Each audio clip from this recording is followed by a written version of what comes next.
suivez, bonjour ou bonsoir.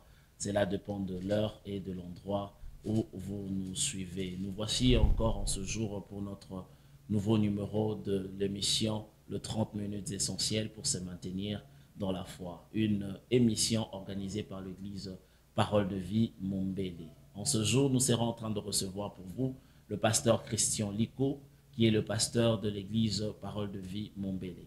Et ensemble, nous serons en train de changer autour de la musique profane.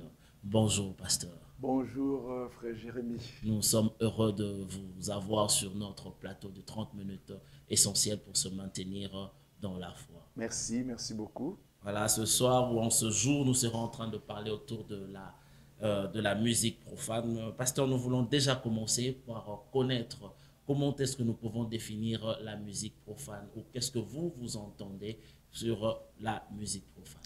Voilà, la musique profane, vous voyez, dans ce terme profane, il y a un mot qui sort là, profanation.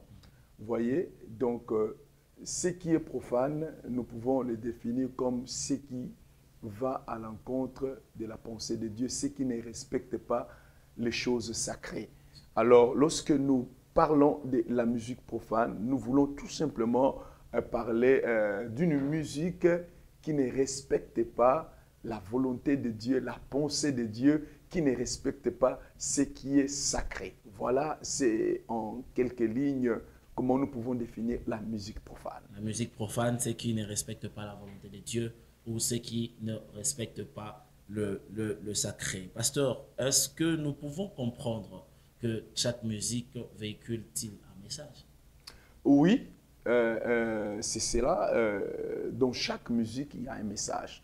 Voilà pourquoi un enfant de Dieu ne peut pas passer son temps à chanter la musique profane parce que dans chaque musique, il y a un message qui est véhiculé. Alors, si vous chantez une musique qui est profane, qui en réalité qui est une musique qui va à l'encontre du sacré, sachez-le qu'il y a un message qui est véhiculé au travers de cette musique, un message qui certainement ne glorifie pas le Seigneur. Or, la parole de Dieu dit que ce soit que nous, ce que nous mangions ou que nous buvions, que tout ce que nous devons faire, nous devons le faire pour la gloire de Dieu. Tout ce que nous devons le faire pour la gloire de Dieu. Donc, chaque musique véhicule nécessairement un message. Il n'y a pas une musique vide de message. Pasteur, chaque musique, si ça véhicule un message.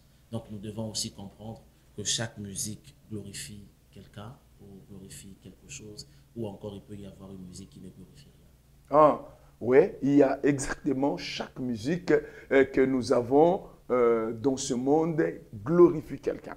Voilà pourquoi un enfant de Dieu ne peut pas chanter la musique profane.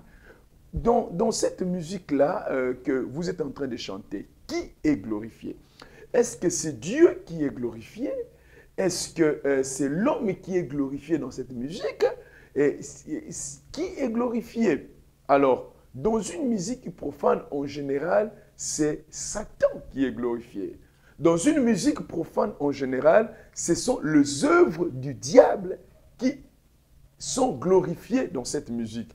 Alors, un enfant de Dieu qui est en train de chanter la musique profane, frère Jérémie, en réalité, c'est une personne qui est en train d'adorer le diable. Il est en train de célébrer le diable. Il est en train de louer le diable. Et je ne peux pas comprendre que quelqu'un qui soit réellement enfant de Dieu, né de Dieu, qu'il puisse passer son temps à glorifier le diable. Vous voyez? Et beaucoup de ceux-là qui se disent enfants de Dieu, dans le secret, ils passent du temps à écouter la musique profane. En réalité, en écoutant cette musique, en chantant cette musique, parce que chaque musique glorifie quelqu'un ou quelque chose, ils sont en train de glorifier quelqu'un. Vous voyez? Et cette personne, c'est le diable.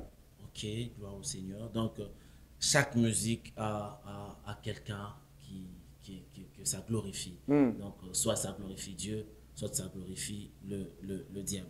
Pasteur, j'aime une chose. Lorsque j'ai essayé de parcourir quelques-unes de vos posts. Alors, j'ai vu quelque chose que vous avez dit sur la musique profane. Vous avez dit chaque musique communique en état d'esprit. Qu'est-ce que nous devons vraiment comprendre par chaque musique communique en état d'esprit? Vraiment, frère Jérémie, c'est ça ce qui est de très important dans la musique. Jamais quelqu'un peut écouter une musique et que son âme reste vide. Il y a toujours quelque chose qui est communiqué à cette personne. Il y a un état d'esprit qui est communiqué à cette personne. C'est ainsi, il y a des musiques, lorsque vous les écoutez, vous aurez tendance à voir votre cœur, les désirs, vos sentiments être tournés vers le sexe. En fait, il y a un esprit dans cette musique qui réveille vos appétits sexuels. Vous voyez? Et une personne qui était normale, après avoir passé du temps à écouter cette musique, tous ses appétits sexuels se réveillent. Il y a même un type de musique qui communique la violence. Vous comprenez? Donc, lorsque vous passez du temps à écouter cette musique, vous avez tendance à devenir violent, à chercher à faire du mal à quelqu'un. Il y a même des musiques qui communiquent un esprit de suicide. Lorsque vous écoutez cette musique, vous pouvez vous livrer au suicide et vous conduire à la mort. C'est ainsi, vous allez remarquer, je prends un exemple pour vous montrer, vous démontrer comment est-ce que dans chaque musique, il y a un état d'esprit. Je donne un exemple d'une musique chrétienne. Prenons par exemple la musique que moi j'aime beaucoup, notre pasteur qui est à l'Imité, qui chante, qui est pasteur, qui est aussi musicien, Henri Papa. Moi personnellement, j'aime beaucoup la musique d'Henri Papa. Et j'ai ça dans ma voiture, à la maison. Alors, vous allez remarquer, vous êtes seul, le pasteur Henri Papa n'est pas là, et Mama Godet n'est pas là, et d'autres musiciens chrétiens ne sont pas là, qui ont chanté des chants merveilleux, et merci beaucoup pour nos musiciens. Et vous êtes là dans votre chambre, vous êtes en train d'écouter cette musique directement, et vous allez trouver qu'il y a un esprit d'adoration qui entre. Et puis, directement, sans que le musicien vous dit « Adorez le Seigneur ». Soyez dans la présence de Dieu. Non, il ne vous a pas dit. Vous êtes seul en train d'écouter. Directement, vous vous prosternez. Et puis, vous commencez à voir des langues couler. Et des fois, vous pouvez avoir des révélations. Mais qu'est-ce qui fait que, en écoutant simplement une musique, tu arrives à avoir un esprit de prière monter en toi, tu commences à adorer, tu commences à avoir même des révélations. C'est parce que dans chaque musique est accompagnée par un esprit, communique un état d'esprit. Donc, celui qui écoute la musique profane, en tout cas, son esprit, dans son cœur, il sera communiqué un état d'esprit qui n'est pas de Dieu, un état d'esprit qui n'est pas spirituel, un état d'esprit qui n'incline pas votre cœur à la volonté de Dieu. Alors toi qui se dis enfant de Dieu, toi qui se dis serviteur de Dieu, pourquoi passeras-tu ton temps à écouter une musique qui en réalité t'éloignerait du Seigneur et qui, je peux même aller plus loin, qui peut même t'amener à être habité par des démons? Nous avons fait des délivrances dans lesquelles l'esprit d'un musicien de la place, j'étais le nom, mais qui parle au travers de la personne. Vous comprenez?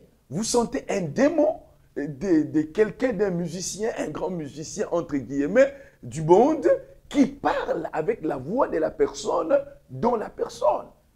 Où la personne a-t-il attrapé cet esprit? Qu'est-ce qui est arrivé à cette personne? Certainement, il passait tout son temps à écouter, parce que dans chaque musique, il y a un esprit qui accompagne chaque musique et l'esprit des démons qui accompagnent la musique de cette personne se sont retrouvés dans la personne. Un véritable enfant de Dieu ne peut pas passer son temps à écouter ni à chanter la musique profane, car c'est contre sa foi et contre sa spiritualité. Gloire au Seigneur, c'est contre sa foi, c'est contre sa spiritualité. Donc là, quand nous voyons l'exemple que vous venez de donner, pasteur, donc nous comprenons que la musique profane ou encore la musique en général n'est pas seulement ce que nous pouvons entendre. Donc nous pouvons comprendre que c'est au-delà de ce que nous pouvons entendre. Il y a d'autres choses que nous n'entendons pas, que nous ne voyons pas, mais qui fait partie de cette musique qui peut faire partie qui peut influencer notre âme, notre être et peut-être même notre vie dans son reste. Donc par là, nous devons comprendre aussi que la musique a une source, parce que si vous venez de donner l'exemple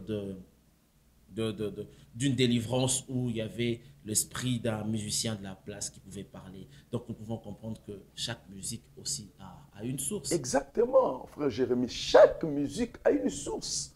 D'ailleurs, si vous lisez le psaume 119, le verset 54, qu'est-ce que David dit? Il dit, tes cantiques sont le sujet, ta parole est le sujet de mes cantiques. David était un chanteur, mais d'où tirait-il son inspiration? Quelle était la source de sa musique? C'était la parole de Dieu. Voilà. Si nous, les enfants de Dieu, si des musiciens chrétiens trouvent l'inspiration dans la parole de Dieu pour la musique, et croyez-moi, ceux qui sont profanes, ceux qui ne connaissent pas Dieu, ceux qui s'élèvent contre Dieu, ils trouvent leur inspiration ailleurs. Voilà pourquoi nous ne devons pas prendre cette affaire à la légère de la musique. Donc, il y a beaucoup d'éléments importants qui accompagnent la musique. Alors moi, en tant qu'enfant de Dieu, en tant que serviteur de Dieu, je ne peux même pas prêter mon attention, ni mes oreilles, ni mes pensées, ni mes désirs à écouter ou à danser une musique profane parce que je ne connais pas sa source. Et moi, je connais la source de la musique dont je chante, je danse, c'est la parole de Dieu. C'est le Saint-Esprit. Voilà pourquoi, quand j'écoute cette musique, même quand j'étais tourmenté dans mon cœur, je peux recevoir la paix.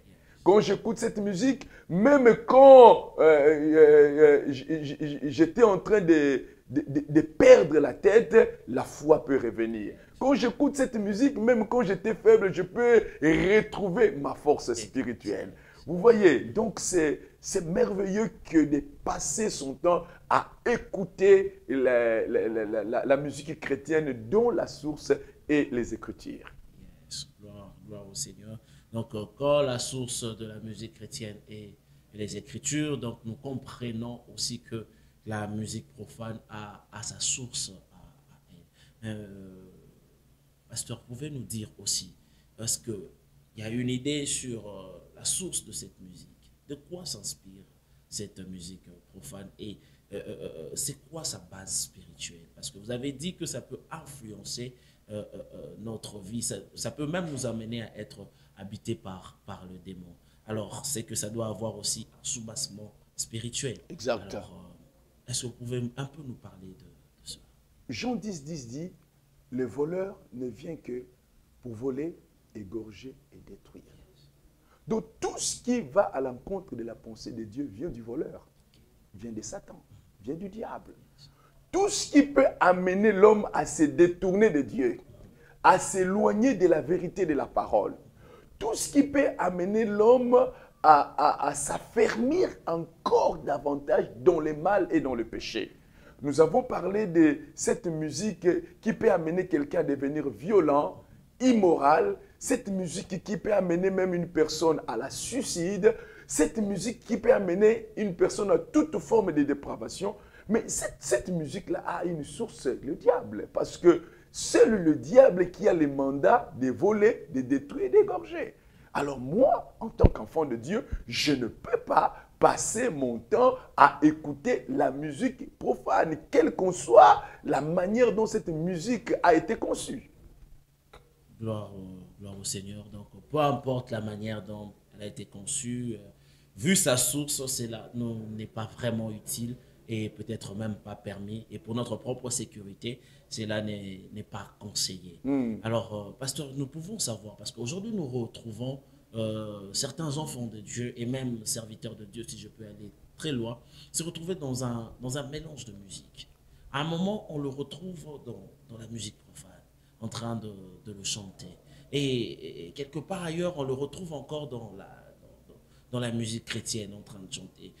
Parfois même, ça dépend de où il se trouve. Quand il est à l'église, il est dans la musique chrétienne. Et quand il est à la maison ou avec ses amis, il est dans la musique profane. Qu'est-ce qui peut amener cela? Vraiment, c'est très désolant de voir que ceux qui se disent enfants de Dieu, serviteurs de Dieu, mais il y a même des serviteurs de Dieu et qui encouragent, ils disent que la musique profane n'est pas mauvaise, mais bien aimé. Je crois que ce qui amène plusieurs à être, comme Élie, les prophètes le disaient, à tituber des deux côtés jusqu'à quand clocherez-vous des deux côtés, c'est d'abord l'ignorance. Le prophète a dit, mon peuple périt faute de connaissances. Vous savez, aujourd'hui, nous avons beaucoup d'enfants de Dieu qui sont ignorants de la parole de Dieu. Et voilà pourquoi ils ne sont pas stables. Voilà pourquoi ils ont un pied dedans, un pied dehors. Je crois que ceux qui vont suivre cette réflexion que nous faisons avec vous, ceux qui arriveront à comprendre que chaque musique a une source, chaque musique communique un état d'esprit, vous comprenez? Ils vont comprendre que non, je ne peux pas chanter n'importe quelle musique en tant qu'enfant de Dieu. Vous comprenez? L'ignorance, beaucoup d'enfants de Dieu sont ignorants. Voilà pourquoi il est très important en tant que serviteurs de Dieu, des ouvriers de Dieu que nous sommes ensemble, nous puissions parler de ces choses. Nous puissions les enseigner dans nos églises. Arriver à faire comprendre les enfants de Dieu qu'un enfant de Dieu ne peut pas chanter n'importe quelle musique. Vous comprenez? Mais la deuxième raison aussi, c'est l'influence des gens. N'oubliez pas que la parole de Dieu dit que les mauvais compagnons corrompent le bon mœurs. Yes. Voilà. Il y a une influence aujourd'hui, surtout avec les réseaux sociaux, le multimédia, tout ce que nous avons aujourd'hui. Il y a une influence du paganisme, une influence du monde qui est en train d'envahir de plus en plus des croyants. Alors, si vous n'êtes pas un croyant stable, c'est facilement que vous pouvez être emporté. Dans la famille, on peut mettre une musique, je ne sais pas, de la coutume. Je ne sais pas. Vous voyez, tout le monde va s'adhérer à cela. Ils vont commencer à danser. Mais je vais danser la musique de la coutume en me posant d'abord la question, est-ce que cette musique glorifie qui? Quel est le message qui accompagne cette musique? Et la source de cette musique, tu dis que non, non, non, c'est la musique de chez nous. La source, l'inspiration de cette musique, c'est qui? Qu'est-ce qui est le soubassement de cette musique?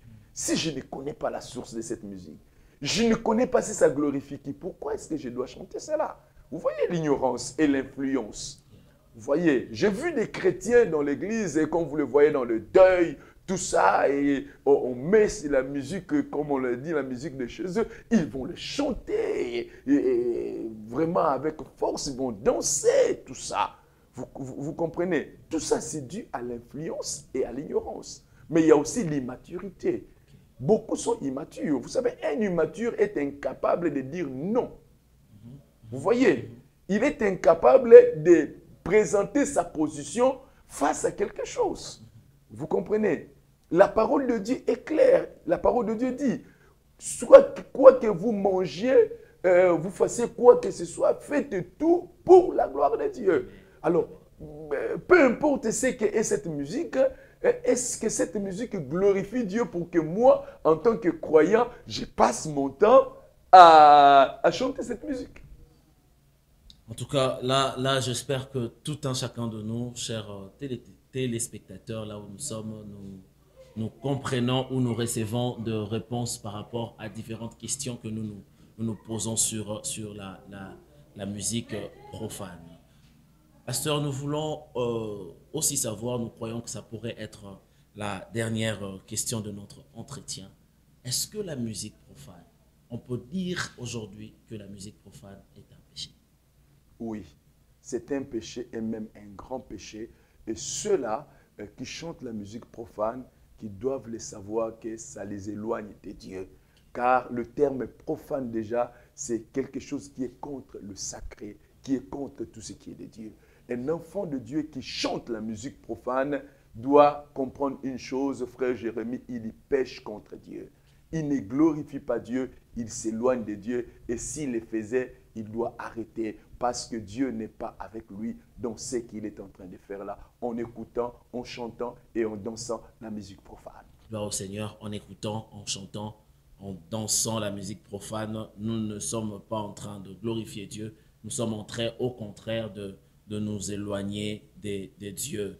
Pasteur, nous sommes presque à la fin de notre numéro du 30 minutes essentiel pour se maintenir dans la foi. Mais nous ne pouvons pas nous permettre de laisser cette occasion passer comme ça. Nous allons vous demander si vous pouvez vous adresser directement à nos frères, à nos sœurs qui nous suivent, mais qui n'ont pas encore fait cette expérience de la nouvelle naissance. Ils n'ont pas encore eu à recevoir Jésus dans leur vie comme Seigneur et Sauveur. Si vous pouvez les adresser un message bref et puis les amener à recevoir Jésus ici. Bien-aimés, vous qui nous écoutez quelque part, sachez-le que dans la vie, certainement, vous avez eu beaucoup d'amis, des collègues qui ont été tout autour de vous. Mais le meilleur ami que vous pouvez avoir dans votre vie s'appelle Jésus. Il est le meilleur ami. Pourquoi? Parce qu'il sera avec vous dans ces temps ici, mais aussi dans l'éternité des gloires. Et c'est Jésus a dit, je me tiens à la porte, je frappe. Si quelqu'un entend ma voix, il ouvre la porte, j'entrerai, je souperai avec lui. À l'instant même où vous nous écoutez, c'est Jésus qui frappe dans la porte de votre cœur. Si seulement vous dites, oui Jésus, je suis un pécheur, j'accepte que vous entriez dans ma vie, je vous accepte comme Sauveur et Seigneur. À l'instant même, il entrera dans votre vie et votre vie connaîtra un tournant parce qu'il fera toutes choses nouvelles en vous. Parce qu'il est écrit, c'est lui qui est en Christ, il est une nouvelle créature et les choses anciennes sont passées et toutes choses sont devenues nouvelles. Ouvre la porte de ton cœur que Jésus entre et il sauvera ta vie. Oh Seigneur, ouvre la porte de ton cœur que Jésus entre et il sauvera votre vie. Voilà, nous sommes à la fin de notre numéro du 30 minutes essentiel pour se maintenir dans la foi. Nous avons reçu aujourd'hui le pasteur Christian Liko, le pasteur de l'église Parole de Vie Montbélé, avec qui nous avons échangé autour de la musique chrétienne. Donc, nous avons pu comprendre que chaque musique a une source, chaque musique communique un état d'esprit et chaque musique véhicule un message. Nous avons été heureux de passer ces moments ensemble avec vous. Que l'Éternel vous bénisse de partout où vous nous suivez. À la prochaine.